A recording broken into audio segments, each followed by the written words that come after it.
Bismillahirrahmanirrahim. In our this video, we will discuss about the steady state error in terms of GFS. In the previous video, we discussed the steady state error in the form of TFS, but most of the system has form like this shown here. And here we have unity feedback system and the forward transfer function GFS. So system may be configured as unity feedback system with forward transfer function GFS. Steady state error may be expressed in terms of GFS rather than TFS. So the error will be equal to the difference between input RFS and output CFS, where CFS is equal to the multiple of error and the forward transfer function GFS.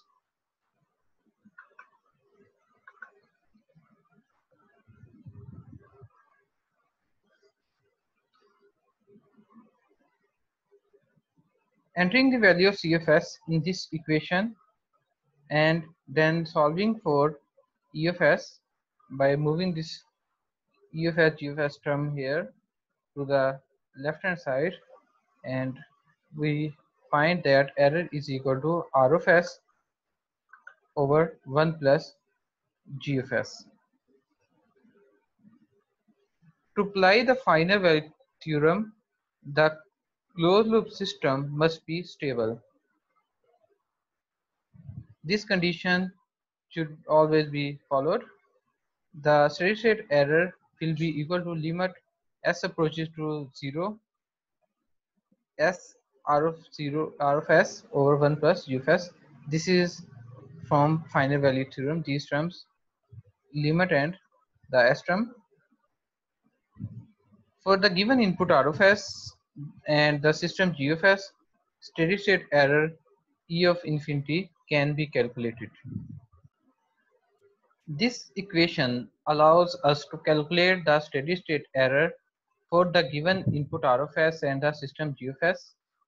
We can now substitute many inputs of R of S and then draw a conclusion about the relationship that exists between the open loop system G of S and the nature of the steady state error. The three test signals we use to establish specifications for a control system's steady-state error characteristics are the unit step, RAM, and parabola.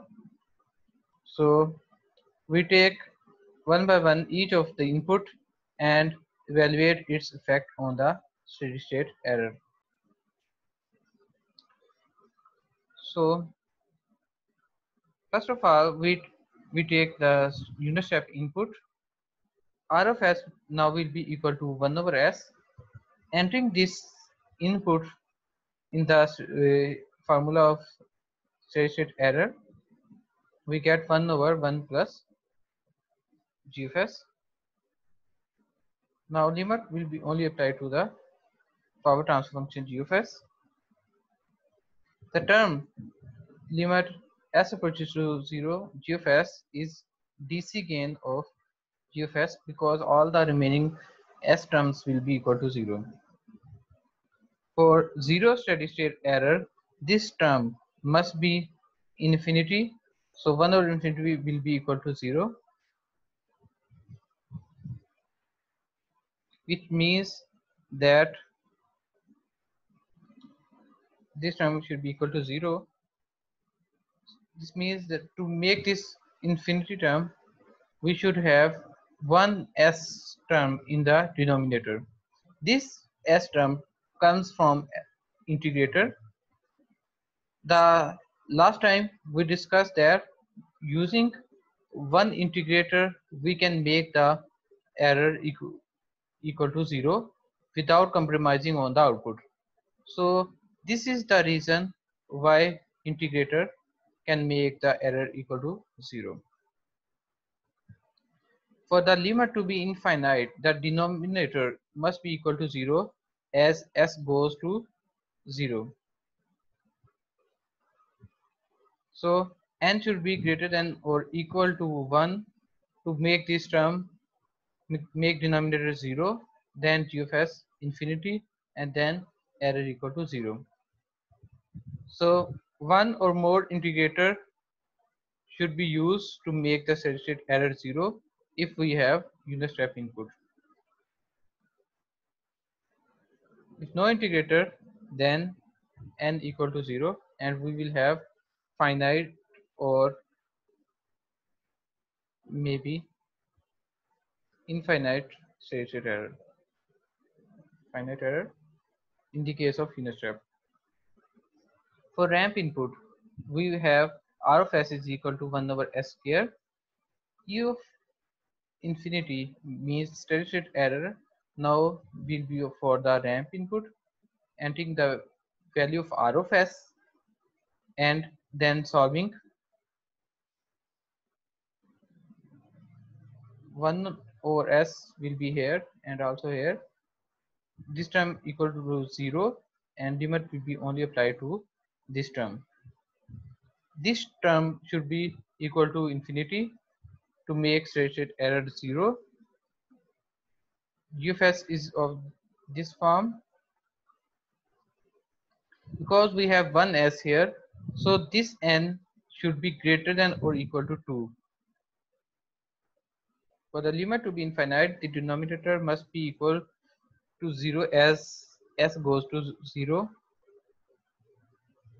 So at least two pure integration must be present in the forward path.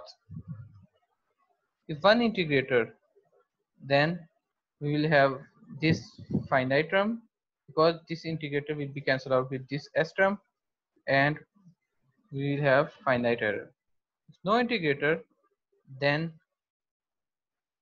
we will have 0, and 1 over 0 will be equal to infinite error. Next, for parabola input, we have s cube. Solving in the similar pattern, the difference will be in the number of integrator.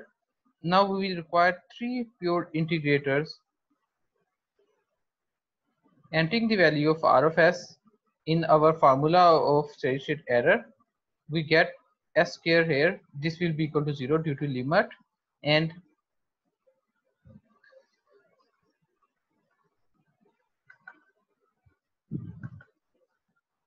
this term will be, it should be, denominator should be equal to infinity.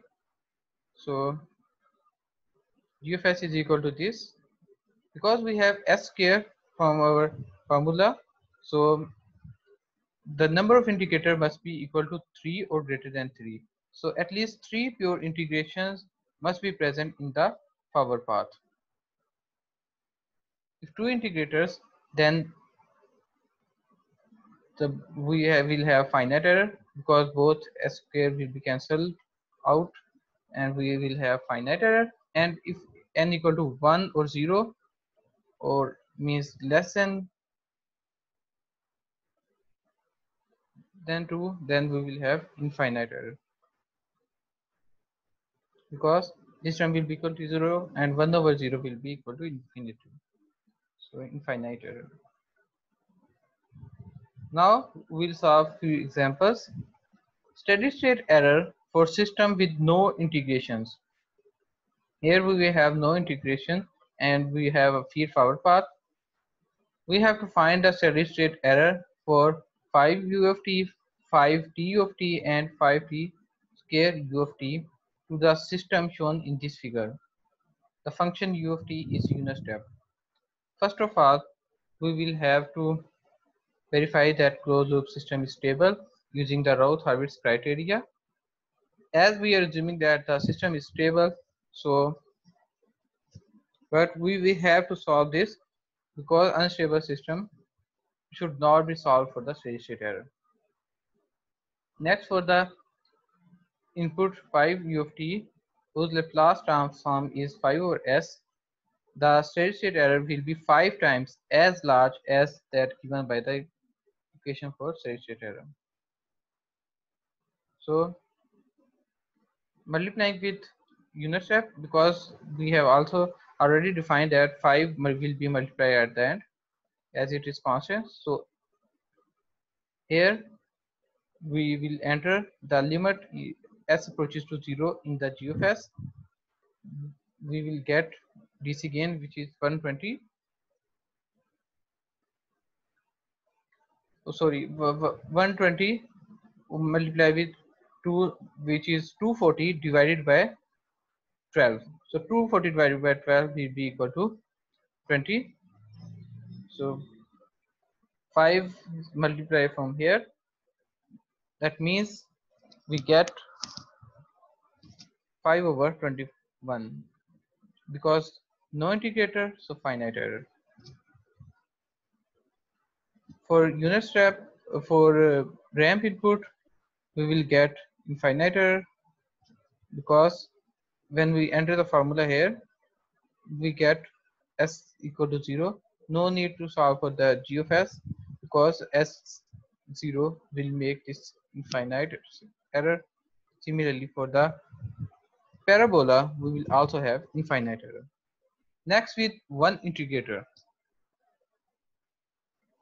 For we have came to know that for one integrator, unit step for and unit step input and one integrator will make steady state error equal to 0. So let's verify it. We have this formula already discussed, and UFS entering the limit. Here we get, due to this 0, infinite here, infinite value. So 1 over infinity will make this error equal to 0. For ramp input, now we will get finite error. Both as will be cancelled out, and 100 multiplied with 2 multiplied with 6 divided by 12. So this will be equal to 100. So 5 over 100 will be equal to 1 over 20. For parabola input, we will get infinite error. Performance specifications for the transient response are damping ratio that we have already studied, natural frequency, settling time, peak time, percentage overshoot, and rise time. But for the performance specification for steady state error are called static error constant for unity negative feedback systems. Now we will discuss the static error constants. For a unit step input U of t, and for ramp input and for parabola input, we have written the formulas of steady state error. This denominator term with limit s approaches to 0 GFS is called the position constant. The three terms in the denominator that are taken to the limit determine the steady state error. So these limits are the static error constants: position constant, velocity constant, and the acceleration constant. This is our position constant, this is velocity constant, and this is acceleration constant. Now we will see the effect of these constants.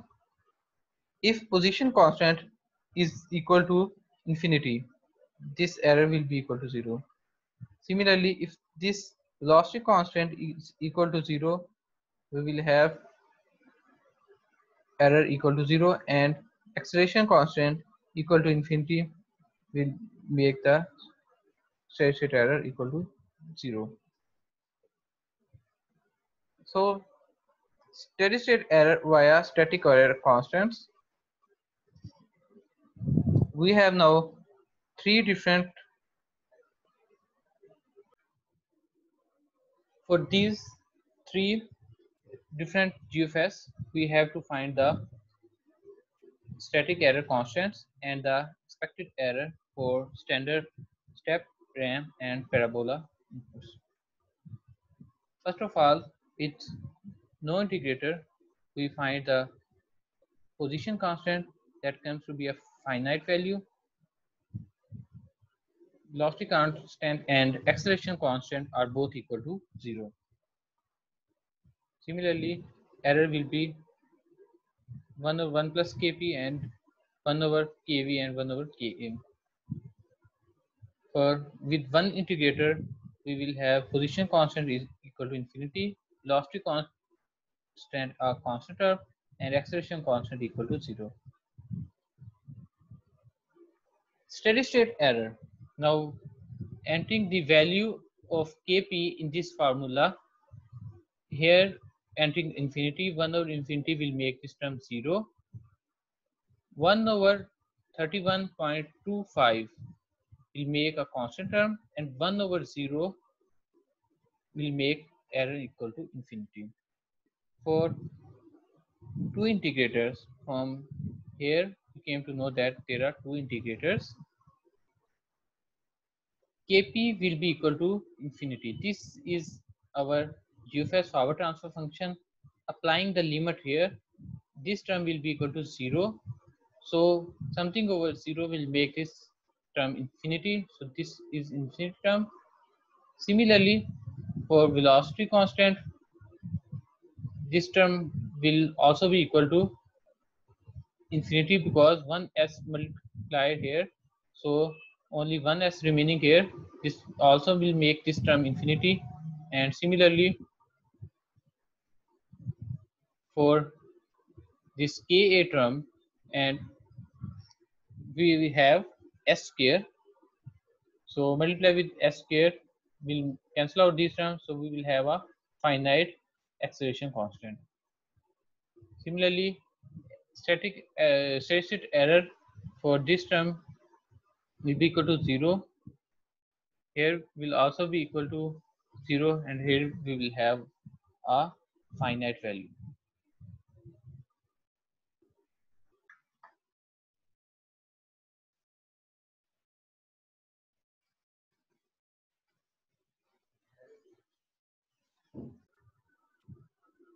System type.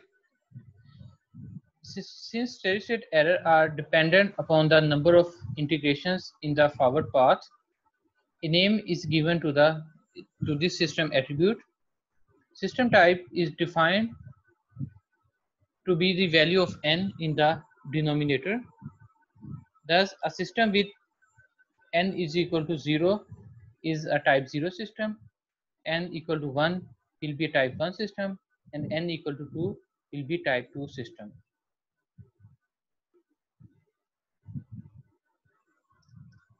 So now we summarize our discussion. We discuss about three test inputs, that are step, ramp, and parabola inputs. Formula for steady state error is this for unit step. For ramp, we will have reciprocal of velocity constant, and for parabola input we have reciprocal of acceleration constant. For type 0 system, we have constant position constant. That means steady state error will be also a constant. Velocity constant and acceleration constant are equal to 0. So reciprocal of these terms will give us infinite error. For type 1 system, position constant is equal to infinity. Kv will be a constant, so its reciprocal will also be a constant. Acceleration constant is equal to 0, and so error will be equal to infinity. For position constant, for step input and type 2 system, position and velocity constant will also infinite, and error will be equal to 0. And for acceleration constant, we have a constant steady state error. If we want to make this steady state error equal to 0 for parabola input, we require type 3 system. From the table, it is clear that as type is increasing, the steady state error is reducing. So this is our today's discussion about the steady state error. Thank you very much.